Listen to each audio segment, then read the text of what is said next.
on an all-new Dr. Phil. The homeless battle is once again heating up. Communities say, we don't want those people in our backyard. What do you say to a family whose daughter was stabbed to death by a homeless person? You put up a fence around your property to feel safe. I'm a prisoner in my own home. I'm barely making it. I'm living dime to dime. Who all's living in this RV that you have? 7 people. We got to get out somehow, some way. Let's do it. Have a good show, everybody. Here we go. This is a safe place to talk about hard things. Stand by. We'll count you down. Today is going to be a changing day in your life. 5, 4. Get ready to take care of you.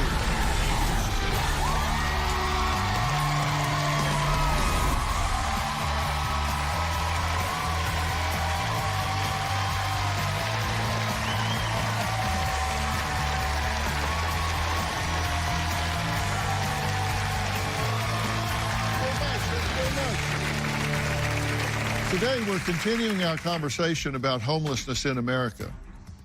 Now, the problem and the solution are hotly debated topics with passionate advocates on all sides of the argument. Here's what happened yesterday. If you've been in downtown Denver recently, you can't help but notice one of the many homeless camps lining the sidewalks. This is not just a big city problem. At first, it was a few homeless people. Now there's camps everywhere. How bad is homelessness? It's an epidemic. We have 1.2 million homeless children and 500,000 homeless adults. We talk about counting the homeless people as opposed to looking at the systemic causes and the systemic solutions to homelessness in America. Nothing ends homelessness like a home. The two biggest underlying causes are the lack of affordable housing and poverty. Is there any responsibility that you place on the people themselves rather than what the government's not doing? There may be substance abuse or mental health issues. Those are diseases. People are not responsible for diseases. What most people think homelessness is the homelessness you see, and that is the tip of the iceberg. A woman was brutally beaten by a homeless man at a Metro bus stop. One of the ways to help prevent homelessness is to prevent it at the beginning. And the best place to do that is at our public schools, so they don't grow up to be mentally ill on the street. I agree. I don't think you do agree with me, because you want to address it when they're already on the street. I'm advocating for children that do not have safe access to parks without stepping on drug paraphernalia. That is unacceptable. We cannot claim that homeless advocates have the moral authority saying that, nope, we're going to let them have open camping because we don't have enough shelters. Do taxpayers that have parks in their neighborhoods, do they have the right to the peaceable use and existence of that property? The answer is yes. If we sat down and actually talked to each other as human beings rather than people on a talk show, we're supposed to duke this out. Did you not want to be here? No, I do want to be here. You don't have to school us. We are actually talking. I'm not trying to school you. I'm trying to reach out to you.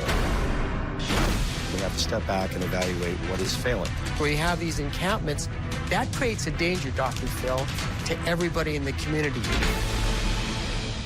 So is criminalizing quality of life crimes like street camping and panhandling a solution to homelessness?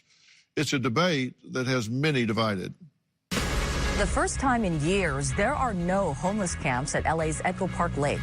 The city says the recent sweep was a success, but critics say tonight the way the city handled it was a nightmare.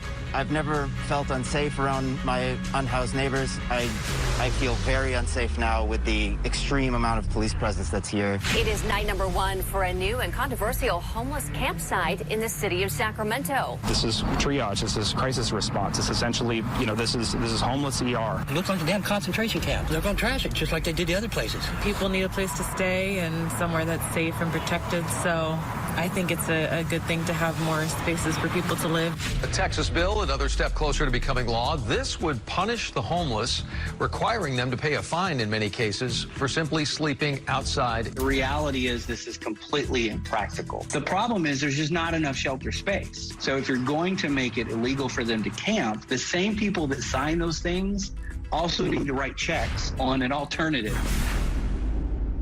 Well, back today are Sarah Rankin, a professor at Seattle University School of Law, Paul Bowden, the organizing director for the Western Regional Advocacy Project in San Francisco, and Donald Whitehead, the executive director for the National Coalition for the Homeless in Washington, D.C.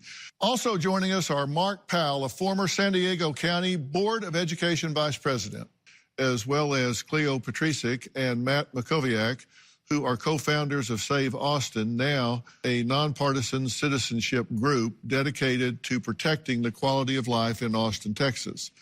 I'm confounded by the fact that we do sometimes talk about homeless people as though it's a one-dimensional population, and it is not. There are mentally ill there. There are drug addicts and alcoholics in there. There are jerks, lazy people, exploiters, and then there are people that were just one paycheck away from being homeless, and they hit that rough spot and they're homeless, but they're all human beings. And I know they're all out there. It's not one-dimensional. I know that firsthand because I've been homeless. And it was episodic, as you're talking about. It's not fun. It's not easy. But I also know there were some very nice people, and there were some people that were snakes. So it's not a one-dimensional population, and not one size fits all. So I don't know how one solution is going to solve the problem. It's going to have to be dealt with not on a case-by-case basis, but certainly categorically. Isn't that true? Absolutely. We believe in multiple interventions. People get there in many different ways. They stay there for many different reasons. And so we need multiple solutions. I myself also experienced homelessness. And what I also want people to understand is the many, many people who have experienced homelessness, and like yourself, Dr. Phil, are now contributing to society. I feel like I'm contributing to society because, as you said, the best way to move people is through kindness and compassion. How about and the for me, harsh treatment to children who are not able to access safely their schools and their parks? What about humanizing their existence in our country? We also have to support safe communities. How do you explain to the families? How do you explain to the families, Dr. Phil? And you've probably had to deal with situations like this. We have to consult families that are grieving. What do you say to a family whose daughter was stabbed to death by a homeless person? So what do you say? hold on. What do you say to the family of the homeless guy who pushes somebody in front of a trolley, or the person that was raped by a homeless person? See, that's the problem. No, it's not a problem. We sensationalize It's not no, just I'll because tell you. homeless women are raped daily in these unregulated encampments. That's exactly what we rape need. happens in regular society. Absolutely, but what I'm saying, no one is safe in unregulated encampments. No one majority of homeless people in are unregulated more likely to be victimized than commit crimes. As we said, this isn't a one-dimensional population. There are people in this population that need to be dealt with in some way, just like there are people in this population that are just this close to getting back to being able to contribute and help other people. They're all up and down the continuum. You can't just dismiss it. I said that in the beginning. Yeah. I said that there are people in the homeless population that mirror the rest of society. Because we know there's a lot of dangerous people in society, but we can't characterize the entire population based on those incidents. But nobody, I don't think anybody's trying to characterize the entire population by the bad eggs in the population, but you can't dismiss them to the homeowners, to the school mothers and all, or you're going to lose all credibility. And I don't want to see that happen. There are dangerous people out there, even if they're not homeless. Right, and there's house people who are dangerous. We're just trying to say, like, it doesn't do anything to sensationalize it. We're not talking about people. Access safely public property, and we have that right, or it's anarchy. It's anarchy. Can we just... Okay. No one is advocating for encampments. Do you support open camping? What I support... Yes or no? What I support is housing people, making sure that people I do not support open camping because it makes them less resistant to go to shelter. Haven for Hope, a 40-year successful homeless provider in San Antonio, begged for a camping ban because they say that is the only way for them to agree to shelter and services. We don't want to put homeless people in jail. The reason we talk about the homeless and the non-homeless is that the non-homeless are being asked to pay for everything the homeless needs. Monday, she's 73 and raising another grandchild. This was not your life plan. Absolutely not. You can write enabler on me. I know what I am. Yeah, I've got a Sharpie. Don't tempt me. Your mom says you come home, get in comfortable clothes, get on the couch and watch TV while your daughter's by herself. Will mom step up? You have a lot of excuses for not getting to the next level. I don't know how. That's Monday. Then on Tuesday. Award-winning actress Regina King's 26-year-old son took his life. I would trade anything else one more time. Ranking the stressors in life, this is number one. That's Tuesday. Jennifer's story made headlines after she says she was forced to take matters into her own hands to protect herself and her property from a nearby encampment. Let's hear from her. It's gotten so bad over the last year, and I'm just over it. Jennifer Wilkins has lived on Glass Plant Road for 10 years. She lives and works on the property. Wilkins says it used to be quiet, but now she feels like she's living in a post-apocalyptic nightmare. There was a drive-by shooting here a couple months back. Right there. That's 50 feet from my door. She says last year, 20 catalytic converters were stolen from her customers. So she installed 64 cameras and an electric fence. 7,000 volts, so it'll hurt. My breaking point was last night. There was a domestic situation, and some guy drove his car into the slough. And I'm like, you know what? This is getting ridiculous. Right after that, as I'm walking my dog home, I get attacked by a dog that came from one of those camps. And I'm done. I'm just done. Well, joining us virtually from Portland, Oregon is Jennifer. You've had to put up a fence around your property to feel safe, and when you go outside it, you don't feel safe. Well, it's made me feel like I'm a prisoner in my own home. I mean, you see the pictures.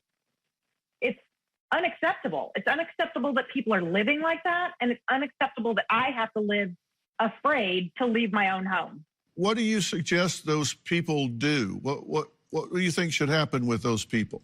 Because I promise you, they don't choose to be living on the side of that road. The ones that I've been dealing with they're criminals. The police came in and actually tagged them all and said, you have to move or get arrested. So they started moving. And in one morning, they took 17 stolen cars out off of my road. Just in one morning, like a 3-hour window. That's not just a homeless situation. That's a criminal situation.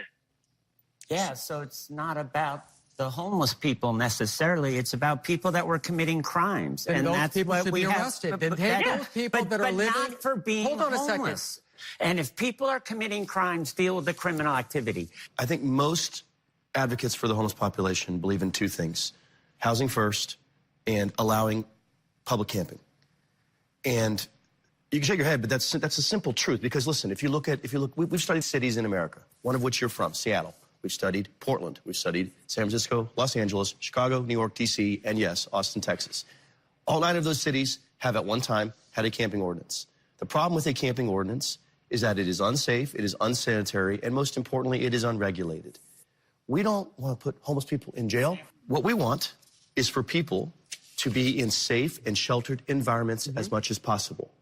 What we want is for taxpayers to be treated with respect. The reason we talk about the homeless and the non-homeless is that the non-homeless are being asked to pay for everything the homeless need. So all we're asking for is accountability. And the simple fact is, Housing First does not require that. Housing First measures heads in beds. You're factually inaccurate. What am I factually inaccurate about specifically? Housing First is a philosophy. No, it's part of the state law in California. The entire state of California has Housing First. The program that we're talking about, that we've talked about several times, is called permanent supportive housing. And all we're saying to you is there's a more productive way of doing this. Don't raise money to raid encampments, raise money to build housing. You want the same government who's causing these issues to solve it. The reason why homes are so expensive is because 35 to 50% for the costs to build a house are permit fees. They're government regulations.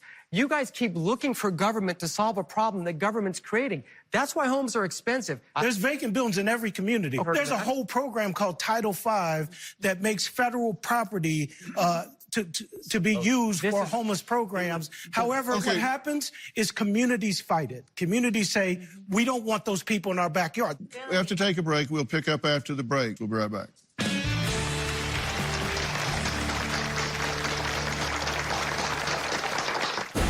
This deli owner shows us the 10 stitches in his head and a black eye from a fight last week. The city put 2,000 people that desperately need help in less than a 5-block area. Another effort to keep the homeless away. Someone put boulders on a sidewalk. I feel distraught because I don't know what happened to these people. I don't know if they're better off, worse off. One of the things that impacted me a lot, I was talking to homeless that were there, and I asked them, what is your biggest worry or fear right now?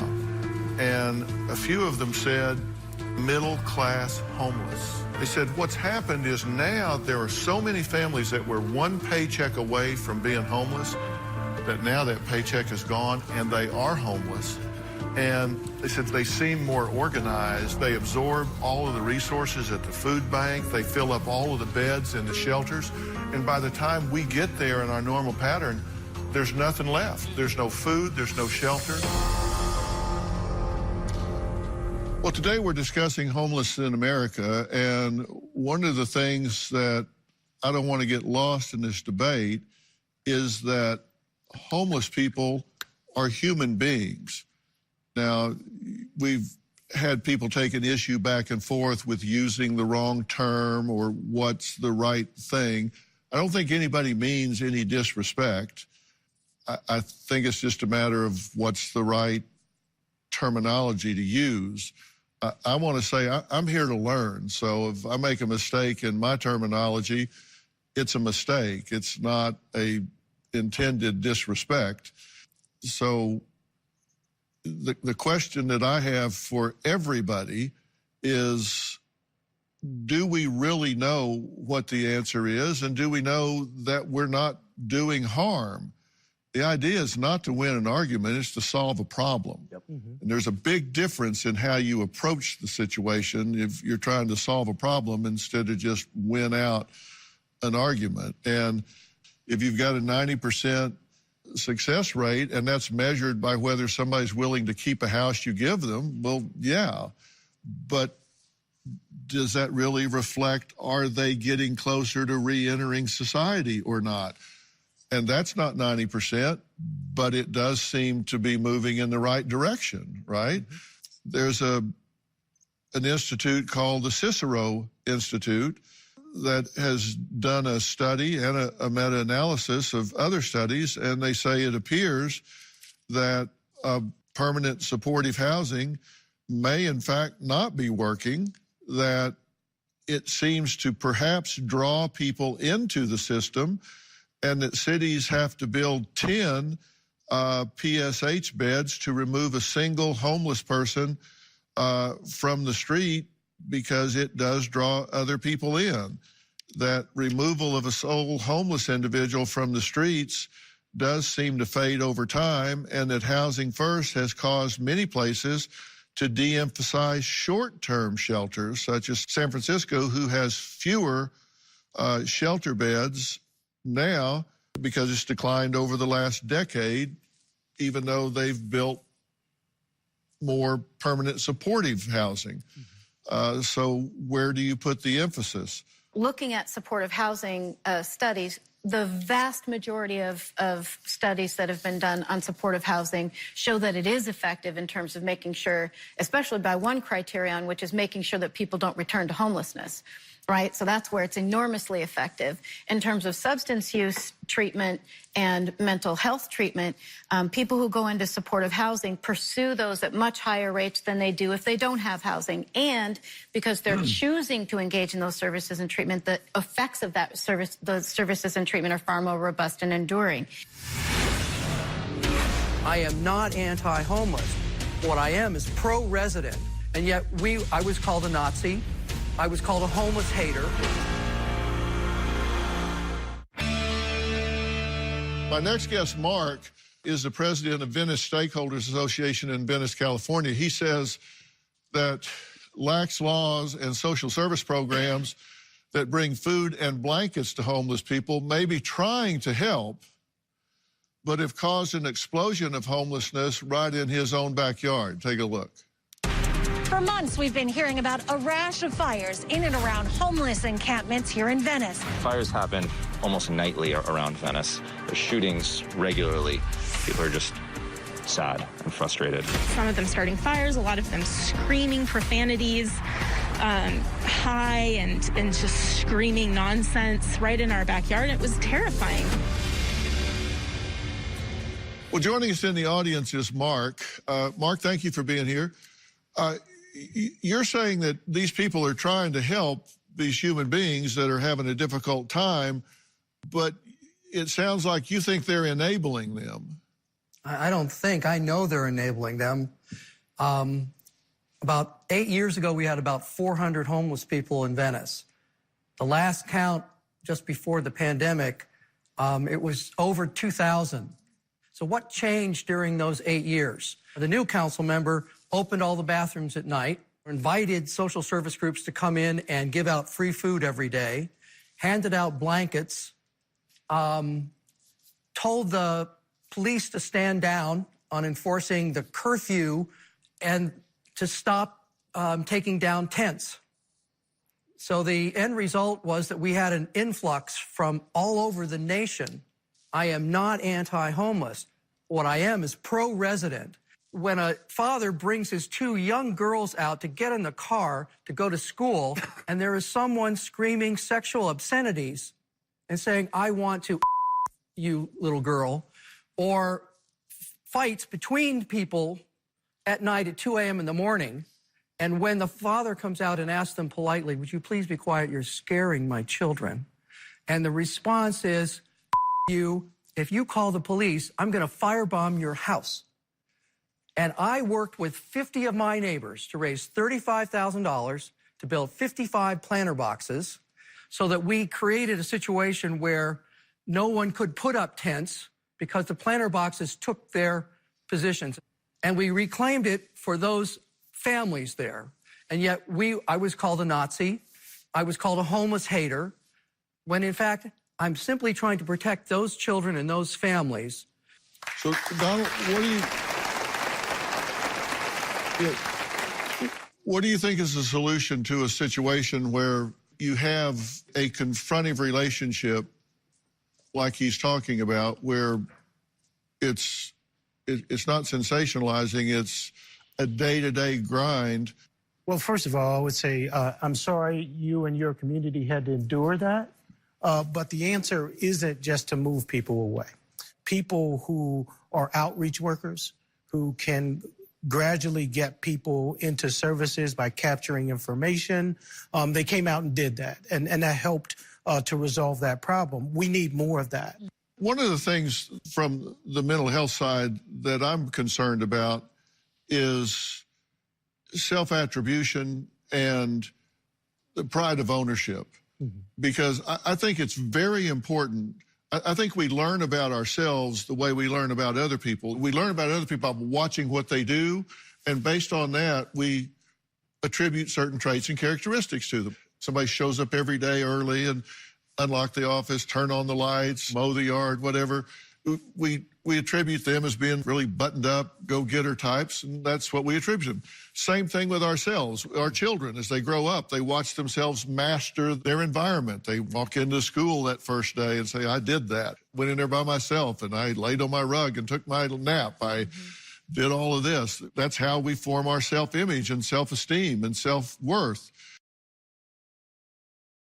And I think it's important for people to feel like I've earned what I have. I wasn't given what I have.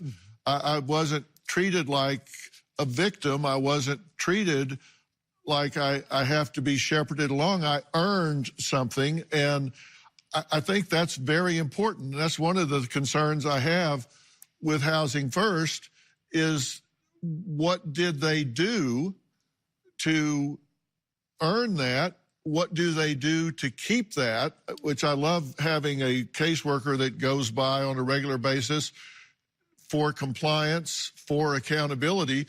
But people need to be given the opportunity to have pride in what they have. That's how they build that momentum to get moving forward. What they do to deserve it is suffer from that. It's just like we talked about before. The permanent supportive housing we're talking about is solely focused on people who are experiencing chronic homelessness. So remember, that's people who suffer from a disabling condition that's so intense and life-altering that they are incapable of maintaining a job or independently maintaining their own housing.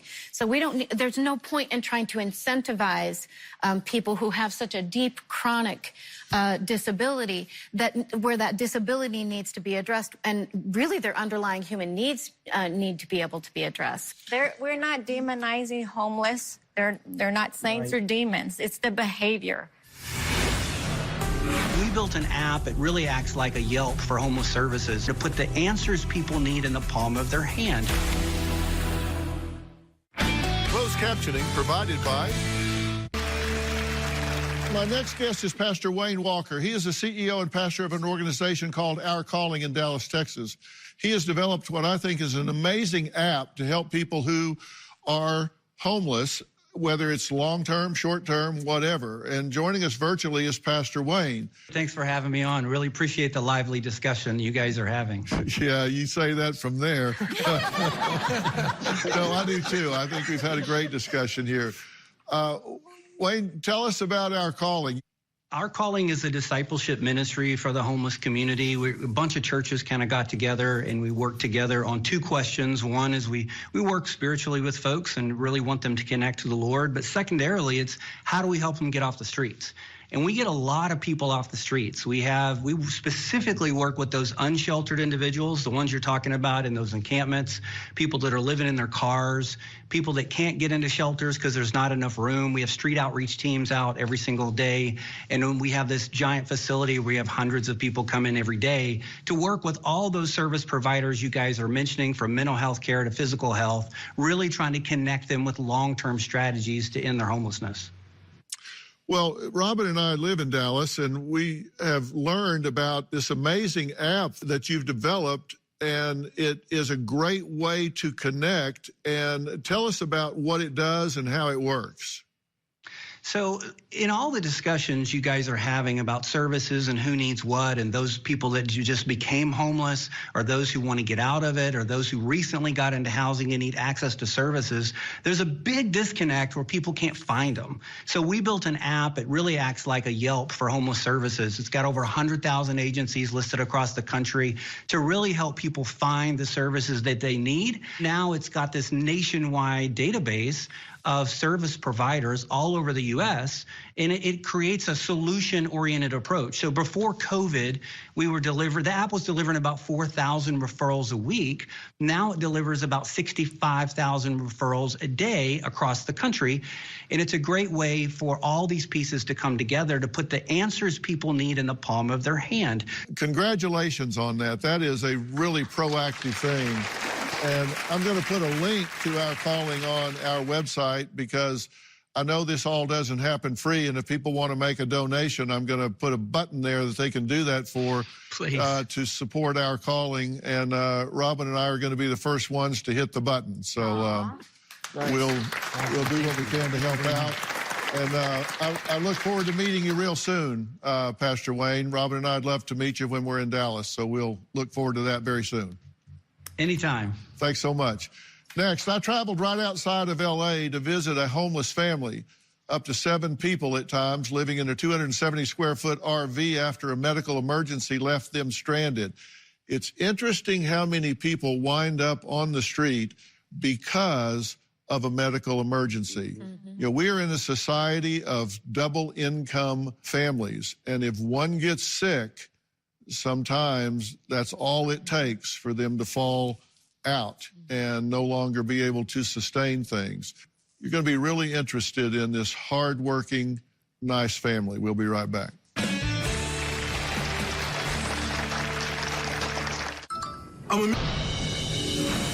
You're down here because you want to be.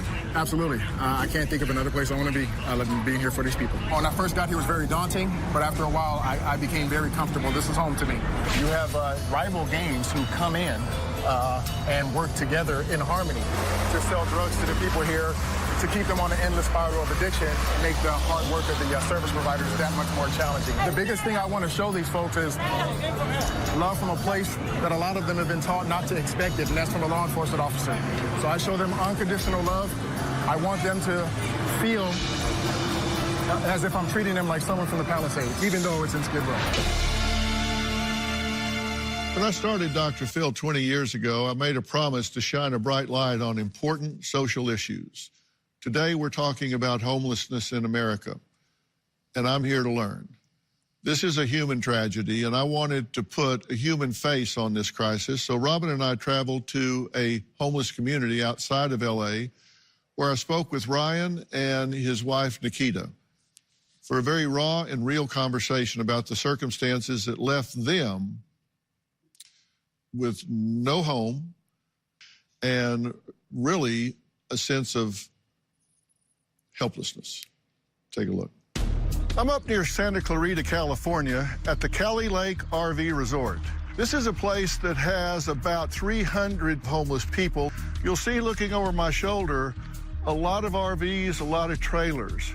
These are homeless people. They all want to do better. They all care about each other. Many of them have jobs and are working every day, but they just can't quite get above that line that puts them back in the mainstream of the world. You won't see a lot of mental illness here. You won't see a lot of alcoholism and drug addiction. What you're going to find is they don't fit the stereotype. Well, Ryan, Nikita, I appreciate you letting me come today and talk to you here. This is a place you found when you were really desperate to get off the street, right? Yes. Well, I'm interested in finding out how you got to this point in your life and what your vision is for getting away from it. So we're going to sit down and talk about that. Sounds good. I'd appreciate that. Thank you. So how long have you been here? Just about a year, maybe a little over. Uh-huh.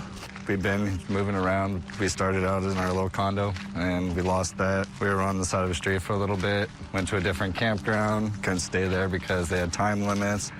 And then we found this place, and we've been here and trying to get it back on our feet. What happened that you were unable to retain a 4 walls and a roof over your head? I got sick, and they still are not 100% what happened to me, but my immune system turned off. So medical crisis. Yes, and that was the first hiccup. COVID hit. I was way behind on bills as it was, and then COVID came in. I lost overtime, I lost hours, and it's just been a snowball downhill. Yeah, it's really interesting. If you look at the statistics of why people get into major financial crisis, the #1 reason is medical emergencies.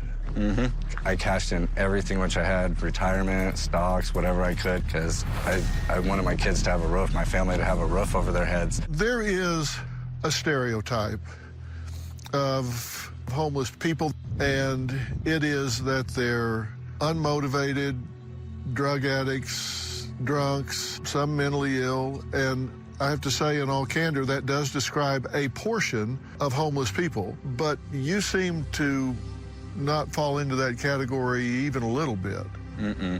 I work every day. I'm nothing like that. I come home to my family, cook dinner, go back to work. We're just a normal family, like everybody else that just hit some rough times and weren't able to get out of it. And you have a job now? Yes, I do. And if I could ask, how much money do you make? Do you get paid by the hour? I get paid by the hour. I make $27.50. But with a family in California, I'm barely making it. I'm living dollar to dollar, dime to dime, trying to figure out which bills need to be paid, which I could get away with pushing off a little bit so I can have food for my family, make sure I have gas to get to work. So now you're living here, and who all's living in this RV? This is where we live. This is our 27-foot RV. It sleeps 7 people. This is the master bedroom. This is where me and Nikita stay. It's our little tiny space. This is where our daughter Artemis sleeps. This is where another one of our sons sleeps.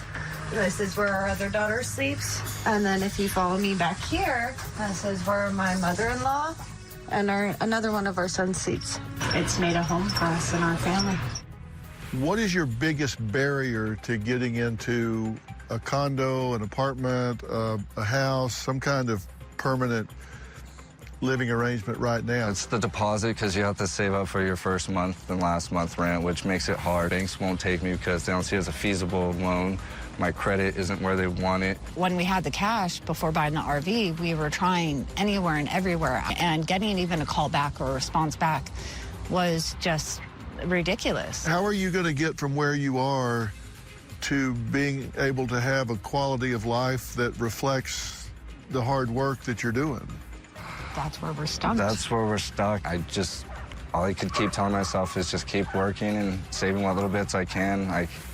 We got to get out somehow, some way. Are you gaining on it, or are you losing ground? We're gaining. We're gaining a little bit. It depends. I lost my truck because it got totaled in a car accident. As I feel like I'm getting a little bit up, something brings me right back down to zero and negative. So despite the fact that you're working every day, you do feel like you're failing them? More than anything, because I can't provide a proper life for them. I feel like I could give them more, you know, like I'm fighting if I could feed them at nighttime, and no kid should go hungry, and it's a horrible feeling knowing if your kid's gonna make you dinner tonight, you know? Do they feel like they've got a bad situation? They miss their homes. It's hard on them. Like, I know they get stress from it because kids pick on them when they find out they live in a trailer. Kids are mean, they're cruel, you know? They have no filter. Do they make fun of them, ridicule them? Yes, very. What do they say to them? Oh, you're poor, you live in a trailer park. My son's homeschooled now because of it. Do you ever get to the point where you feel like any part of the stereotype is right about homeless people, that you are less than, that you don't measure up, that you can't cut it? Sometimes it comes and I think about it, but I can't believe that because then I failed my family, but it crosses my mind all the time. It's hard to understand why we're here. Do you ever wonder, I married the wrong guy? No, I don't.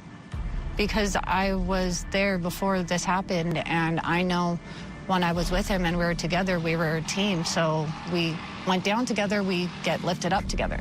I notice you are very supportive of him when he's saying that. I do that all the time. She supports me like no other. Like, she's my back. She's been there for me when to my downest time. He's the foundation of our household, and to have foundation, you need support too.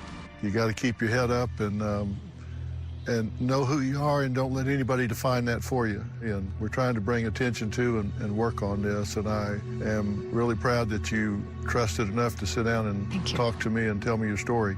Thank you for just listening to our story. I'm proud to know both of you. How old is she? 6 months. Cutie pie. Thank you. She's tiny. She looks adorable. If you want to hold her, you can, but... I could hold her? Yes, if you want to. If you would like. I would love to. Hello. You have a grandbaby due this week. Congratulations. Adorable. Thank you. Thank you. We're all the same. My final thoughts on how you at home can learn even more about the issue of homelessness in America after the break. Up on Dr. Phil, visit our website and subscribe to our newsletter. You'll get weekly updates, life strategies, and exclusive video that you won't find anywhere else. Plus, on drphil.com, you can see sneak previews of upcoming shows. Log on today. I think it behooves us all to approach this from the standpoint of do no harm.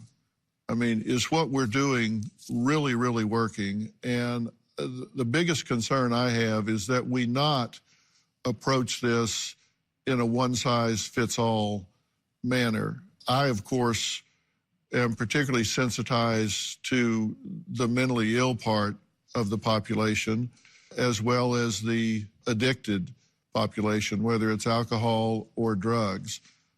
You can look at that and say, well, they chose that. Let me tell you, addiction is a disease.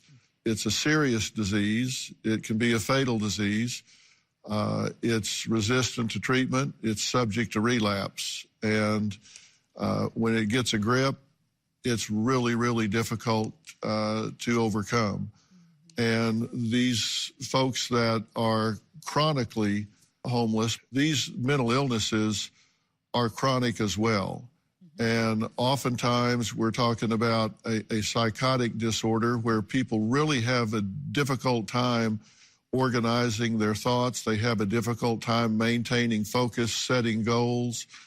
And if that exists comorbidly with physical disabilities, let me tell you, it's just really hard to get traction. You can get into a state of what's called learned helplessness, where you believe that nothing you do is going to change your circumstance. So I really caution all of us to not approach this as a one-size-fits-all, because those that are mentally ill, those that are impaired, it's like asking them to get taller. And we just simply have to be compassionate, particularly about those folks. And I say that whether we're talking about people that are homeless or not. And so that's just a really big deal to me, and I hope that we show compassion in that regard. I thank all 6 of y'all and Mark for being here and talking about this respectfully and compassionately. I think there was a really good exchange of ideas. I learned something today. I hope all of you at home did as well. You know, I hope that we don't consider something a solution just when people stop being inconvenient for us. That's not the